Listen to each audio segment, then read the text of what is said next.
Comment te lancer dans la co-création de ta plus belle histoire d'amour pour cette nouvelle année qui commence, sans la peur de demander quelque chose qui peut-être ne sera pas le meilleur pour toi, sans la peur de commander, de co-créer encore avec cette vieille idée des femmes victimes qui a vécu de mauvaises histoires d'amour. Hola, hola, hola, je suis Marie-Isabelle Ferrer et je suis là pour te faire une confession irrésistible. Je te propose de rester jusqu'à la fin de la vidéo parce que je te promets que tu vas changer totalement toute idée que tu puisses avoir autour de comment passer une commande à l'univers, comment commencer à co-créer mon histoire d'amour pour cette nouvelle année. Et je profite parce que c'est le mois de janvier, c'est un mois dans lequel on a encore énormément de choses. Et, on désire, on rêve d'une nouvelle année différente, on rêve encore de que cette année tout va être meilleur. Et donc c'est une belle énergie, c'est une énergie qu'il y a partout dans le monde. Donc n'hésite pas à profiter. Et je vais te donner quelques idées pour que tu puisses profiter au maximum de cette énergie et la mettre au service en étant irrésistible de cette création de ton histoire d'amour.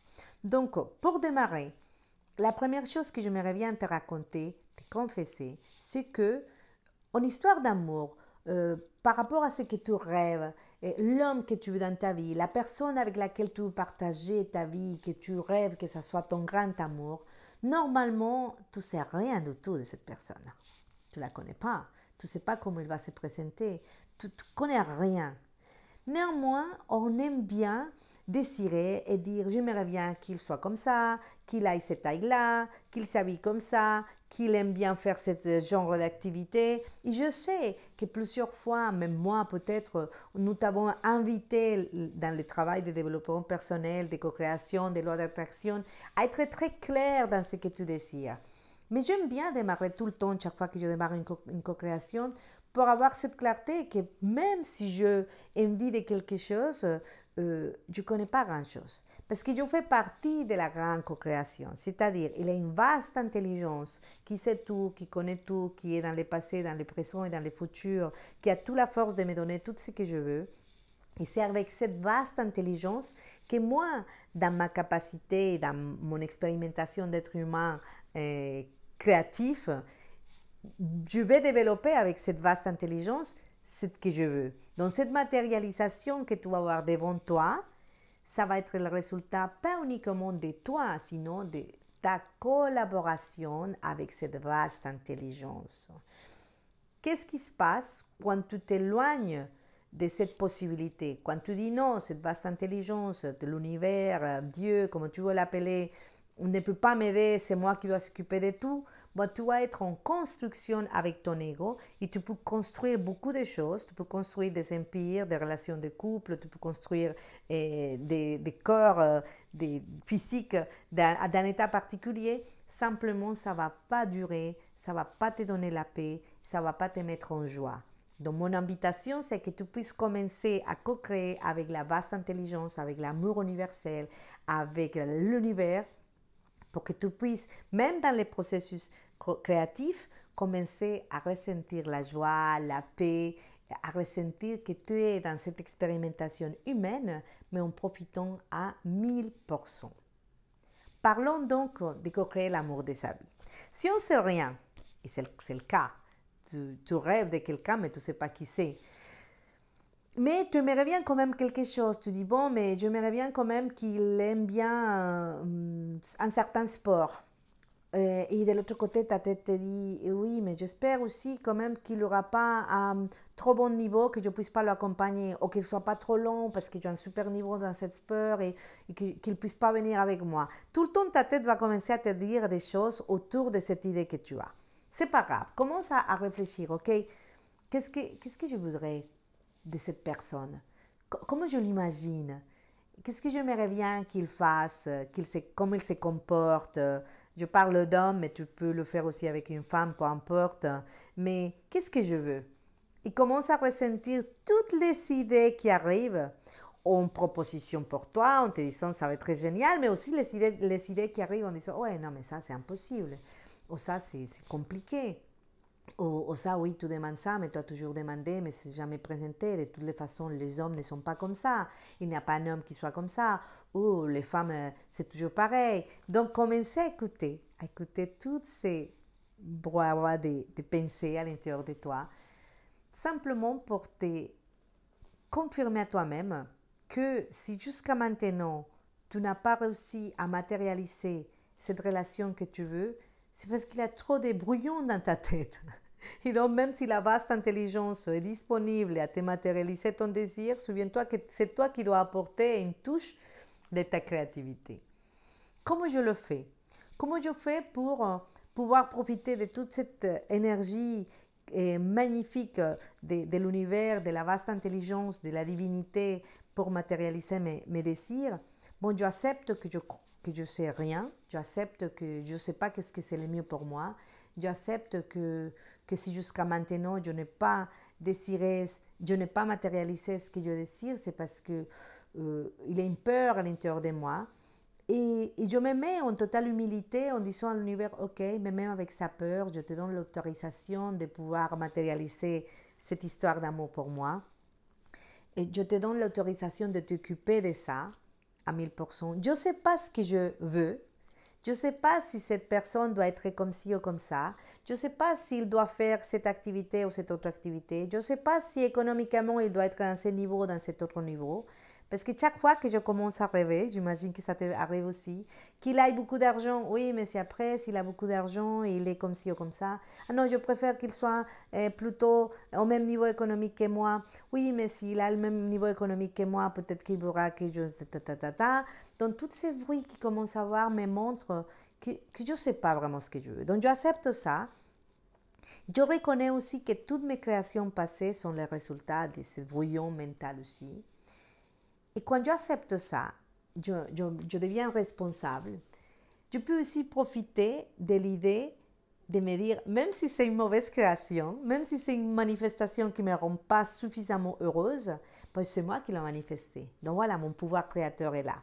Profite aussi pour te rappeler toutes les choses que tu as co-créées et que tu as manifestées, qui sont fantastiques. Peut-être ton travail, peut-être ton empire économique, peut-être les transformations dans ton corps physique, peut-être ton cercle amical ou tes réussites à niveau professionnel ou quelque chose que tu voulais lancer dans ta vie ou transformer dans ta vie que tu as réussi. Donc, commence aussi à te nourrir de cette capacité créative que tu as, dire oui, c'est moi, c'est ma responsabilité. Et revenons à notre idée de comment créer ce grand amour pour cette année. Donc, si tu ne sais pas ce que tu veux, je t'assure que tu sais ce que tu veux ressentir. Et pour ça, je t'invite à te rappeler des 5 langages de l'amour, à identifier bien quel est ton langage de l'amour pour que tu puisses dire qu'est-ce que tu as envie de ressentir. Normalement, nous avons les 5 langages de l'amour, mais il y a un qui est plus important pour nous que les autres. Mais dans cet ordre, tu pourras identifier vraiment qu'est-ce que tu as envie de ressentir. Et quand tu penses avoir l'amour de ta vie, quelle est l'image qui arrive immédiatement? Certainement, si ton langage de l'amour, c'est le toucher physique, tu vas imaginer un bisou, un câlin, et ces moments dans lesquels il te prend dans les bras. C'est parce que tu es avec une façon d'aimer qui est liée au toucher physique. Si toi, quand tu commences à imaginer l'amour de ta vie qui est déjà dans ta vie, tu l'imagines qu'il t'offre des cadeaux, qu'il te présente la bague de mariage, que c'est un cadeau aussi, ou qu'il t'offre des fleurs, ça veut dire que ton langage de l'amour, c'est les cadeaux. Mais si tu imagines non, que tu es dans un dîner romantique dans lequel vous êtes en tête-à-tête, ou vous vous promenez dans la plage, la main dans la main, et c'est un moment vraiment intime, attention, ton langage de l'amour certainement sera les moments de qualité. Et non, tu dis non, j'imagine qu'il me laisse des messages, des textes impressionnants, qu'il m'écrit des lettres d'amour, il m'appelle et chaque fois qu'il m'appelle, je sens qu'il me rassure par rapport à notre histoire. Donc ça veut dire que ton langage de l'amour, c'est les paroles valorisantes. Et tu vas te sentir bien aimé si la présence de cette personne va te proposer ça. Il y a aussi les faveurs, les services prêtés. Donc, si tu imagines, si je suis avec l'amour de ma vie, il a pensé à m'aider organiser quelque chose à la maison, ou c'est lui qui est allé chercher les enfants, ou c'est lui qui, quand j'arrive, il m'a dit, écoute, j'ai déjà organisé quelque chose parce que je sais que pour toi c'est important, je me suis occupée de la voiture, je me suis occupée des choses, et tu te sens rassuré grâce à ça. Bon, ton langage de l'amour, c'est les services prêtés. Donc, c'est super important de savoir comment tu veux te sentir. Ça, tu n'as pas besoin d'imaginer un homme avec une taille particulière. Simplement, comment tu veux te sentir. Il n'y a pas une activité qu'il fait en particulier, c'est comment tu veux te sentir. Et ça, tu peux l'identifier. Une fois que tu sais qu'est-ce que tu veux ressentir, ah, j'aimerais bien ressentir, dans mon cas c'est super important, me ressentir vraiment appétité, ça c'est un mot en espagnol, qu'on te prend dans les bras, qu'on t'apapacha, qu'on te prend dans les bras, et on te câline, et on est là avec toi. Et cette sensation, immédiatement identifie dans ton corps physique comment ça se sent. Donc, où est-ce que tu sens ça? Je peux sentir mon cœur qui s'ouvre, je peux sentir quelque chose ici, et je sens chaud. Je sens vraiment que c'est chaud, c'est chaleureux. Et donc, tu vas chercher des activités déjà que tu peux faire dans lesquelles tu te sens dans cette ouverture d'esprit, que tu te sens dans cette chaleur. Moi, je peux imaginer immédiatement, quand je regarde un bon film, bien au chaud, même si je suis toute seule, j'arrive à ressentir cette sensation de si je suis bien donné autour de moi. Donc, il faut commencer à faire des choses dans lesquelles tu te sens déjà comme tu aimerais bien te sentir quand tu seras en couple, pour que tu puisses monter ton énergie. Donc ça, c'est mon premier cadeau pour toi, ma première confession. Je fais beaucoup de choses comme ça avant de rencontrer Olivier, parce que je voulais déjà emmagasiner en moi cette sensation que je voulais avoir quand l'homme arriverait. Ce qui était important pour moi en étant une grande stressée et contrôleuse et avec une grande peur d'être dépendante de quelqu'un, c'est que je me disais, si pour moi c'est important de me sentir comme ça, me sentir entourée, me sentir protégée. Et il y a cet homme, et c'est lui qui me le donne, et un jour il part, je serai totalement désemparée. Que si je apprends déjà à me donner ça moi-même, quand il arrive, ça va être la fête, ça va être génial. Mais si dans un moment il n'est pas là pour un voyage, parce qu'il part, il décide de partir, parce que je décide de le quitter, ou parce qu'il meurt tout simplement, bon, je pourrais encore une fois ressentir et reprendre mon autonomie pour ressentir ce que j'ai envie de ressentir parce que c'est ma responsabilité. Donc, commence à magasiner cette sensation de ce que tu as envie de ressentir parce que ça, tu sais. Et ça, c'est super important quand tu commences à faire ta création. Si, au contraire, tu es dans un moment dans lequel tu ne veux rien entendre des relations, tu dis je n'ai marre, j'ai passé une année terrible, je préfère ne plus rêver d'histoires d'amour et je ne veux plus ressentir ça, bon, tu as un matériel fantastique là, tu as de la matière pour savoir qu'est-ce que tu veux. Commence par faire une liste dans laquelle tu vas identifier toutes les choses que tu ne veux plus ressentir. Je ne veux plus que mon chéri disparaisse et que je sache pas qu'est-ce qu'il fait. Je ne veux plus quelqu'un qui ne répond pas mes textes. Je ne veux plus quelqu'un qui annule le rendez-vous au dernier moment et me laisse avec tout préparé sans que je puisse faire quoi que ce soit. Je ne veux plus quelqu'un qui sache pas s'il a envie de s'engager ou pas. Ça, c'était quelque chose que je détestais. Je n'aimais pas. Je ne voulais plus être dans une relation dans laquelle je ne savais pas si on était proche ou pas, si on était chéri ou pas, si on allait continuer ou pas. Je voulais une assurance, être rassurée. Donc, en face de cette liste dans laquelle tu as écrit toutes les choses que tu ne veux plus dans une relation de couple, commence à écrire ce que tu voudras. Donc, par exemple, je ne voulais pas un homme qui ne savait pas s'il voulait s'engager ou pas.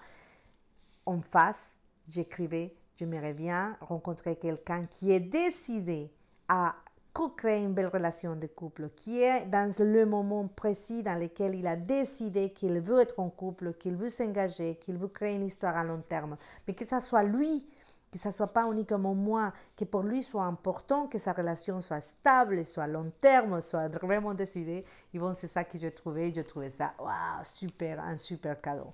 Donc, une fois que tu as déjà cette clarté de ce que tu veux ressentir, commence à le ressentir de plus en plus en toi grâce à des exercices que tu pourras faire, grâce à à des moments que tu pourras préparer pour toi-même pour commencer à emmagasiner cette sensation, cette vibration de ce que tu aimerais bien ressentir avec l'amour de ta vie, avec ton grand amour. Alors, il y a une autre chose que je voudrais quand même ajouter, et ce sont les non négociables. Parce que quand on a envie de rêver de quelqu'un, une cliente me disait, oui, mais j'imagine pas s'il ne fait pas ce sport, s'il ne fait pas du ski, s'il n'aime pas la nature, s'il n'aime pas ceci ou cela. Pour moi, c'est important qu'il se voit comme ça. Et quand on commence à créer comme ça, avec la peur, si on est en liberté de dire, oh, ça serait bien qu'il fasse ça ou ça, mais on se sent libre, c'est en clarté, c'est en joie, c'est pas grave. Mais quand tu commences à dire, ah, mais s'il ne fait pas du sport, ah, et s'il n'aime pas le développement personnel, et si lui n'est pas quelqu'un qui a envie de se remettre en question, et s'il ne lit pas les mêmes livres que moi, ah, je ne pourrais pas. Là, il y a une résistance. Donc, oublie, hein, tu n'es pas en train de faire une création, tu es en train de t'enfermer dans tes propres croyances et dans tes propres résistances. Ce qui est très intéressant à ce moment-là, c'est d'écrire tes 3 non négociables. Il faut trouver quelque chose qui sont sérieuses pour toi, qui sont importantes pour toi et que tu as besoin d'avoir tout le temps comme des red flags qui te disent attention, cette personne est sympa, mais s'il ne respecte pas ces 3 non négociables, tu ne peux pas continuer, tu le sais, tu te connais déjà, tu as déjà fait le travail d'intériorisation, d'aller rechercher en toi qu'est-ce que c'est important. Donc c'est important que tu puisses vérifier que ces 3 non négociables sont toujours respectés. Et la première à le faire respecter, c'est toi. Ce n'est pas l'autre qui doit les respecter, c'est toi qui dois les savoir tellement clair qu'ils soient respectables. Je vais te raconter, parce que ce sont des confessions irrésistibles que je fais ici, que mes premières non négociables, quand j'avais parlé avec mon coach, je lui avais dit à jamais avec quelqu'un qui ne danse pas. J'ai besoin de quelqu'un qui danse. Et une autre chose, jamais quelqu'un qui aime les chiens et qui adore les animaux et qui est entouré d'animaux. Non, j'ai horreur de ça. J'avais une autre chose que j'ai oubliée, mais ces deux-là sont très importantes pour ce que je vais te raconter. Et donc mon coach a ri avec moi, il m'a dit, écoute, ça, c'est pas des choses sérieuses. Tu peux pas baser toute la création de ton histoire d'amour dans des choses qui ne touchent pas ta vie vraiment. Donc on a fait un gros travail de connaissance, encore une fois, de moi-même, parce que je croyais que je me connaissais, mais finalement non, pour savoir quels étaient ces 3 non négociables. Ils sont devenus ces 3 non négociables avant de rencontrer Olivier. Les premières non négociables, c'était mon fils. J'avais un enfant, donc pour moi, c'était non négociable. Il devait vivre avec moi. C'était moi qui devais s'occuper de son éducation. Et c'était pas négociable. En plus, j'étais mère célibataire, donc et qu'il puisse me dire, j'ai besoin de temps dans lequel ton fils n'est pas là, une semaine, 2 semaines, non, parce que je ne pouvais pas le laisser en garde. Donc, mon fils était un non négociable. Bien sûr, pour une soirée, pour des choses comme ça, oui, mais pour la vie, le quotidien de la vie, mon fils devait resté avec moi. Donc, c'était un de mes non négociables. Mais un deuxième non négociable, c'était ma liberté. J'avais besoin d'être libre pour créer, pour rêver, pour faire les choses qui me tenaient à cœur. Et j'avais besoin de liberté pour être en lien avec des hommes, parce que les hommes, c'était important pour moi. Et le troisième non négociable, c'était la façon de se traiter et tout ce qui était lié au vice. C'est-à-dire, s'il y avait une addiction à l'alcool, à la cigarette, à la drogue, pour moi, c'était non négociable. Et une addiction à la colère, à crier, à taper des choses, c'était non négociable. Ça, je ne pouvais pas. Et jusqu'à maintenant, ce troisième non négociable continue à être un non négociable pour moi. Le premier, mon fils a grandi, donc maintenant il n'est plus non négociable. Ce n'est pas important s'il participe ou pas, s'il n'est pas là ou pas. Et maintenant, il fait sa vie. Et le deuxième, ma liberté, ça continue à être un de mes non négociables. Et donc, c'est important que tu arrives à identifier 3 véritables non négociables. Attention à dire, ah non, non, non, moi, il faut qu'il fasse ceci, parce que s'il ne fait pas ceci, non, c'est toi. C'est toi dans ta vie, qu'est-ce que tu n'es plus disponible à négocier, qu'est-ce que pour toi c'est important et que tu dois entretenir dans ta vie. Et c'est un chemin vers l'intérieur d'abord pour pouvoir après l'exprimer. Une fois que toi, ces 3 négociables bien établis, tu vas te rendre compte que ce sont des choses qui te laissent en paix. Que si quelqu'un part parce qu'il ne peut pas te donner ça, tu ne seras pas en disant « Ouais, mais pourquoi j'ai un enfant? Quelle merde, si je n'avais pas un fils, certainement cet homme serait resté avec moi. » Non, tu dirais « Ah non, il n'a pas compris que j'ai un enfant, tant pis. Hein. » Ça te laisse en paix. Si quelqu'un dit, ah non, mais pourquoi il me laisse pas rêver si j'étais plus calme, si j'étais une femme qui n'a pas envie de se relationner et de faire des choses partout, certainement cet homme serait resté avec moi. Non, tu serais à te dire, ah non, mais lui, il essaye de m'enfermer. Ah non, mais hors de question. Vous voyez, il n'a pas cette souffrance parce que c'est un vrai non négociable, ce que tu es en train de rêver, de décider dans ta vie. Donc, prends le temps, j'insiste énormément, prends le temps nécessaire pour établir quels sont tes trois non négociables. Des fois, c'est important de se faire des séances de coaching pour comprendre, parce qu'on se raconte beaucoup d'histoires, qu'il y a des choses qui sont non négociables et que tu ne fais pas attention. Et des fois, tu pars dans des histoires et quand l'autre vient toucher ton non négociable, tu dis, ah oh mince, non, pas là. Mais des fois, c'est déjà trop tard, tu as déjà entamé une relation, tu es déjà engagé, tu as fait des investissements, donc il faut faire attention d'apprendre avant. Quand tu sors ces non négociables faux, ces idées fausses que tu te fais de non négociables, la vie commence à te donner des cadeaux. Par exemple, pour moi, l'histoire de danser d'un chien, mais Olivier ne dansait pas quand je le rencontrais. Maintenant, on danse, mais rien à voir à la façon que j'avais de danser comme colombienne, avec mes amis latino-américains.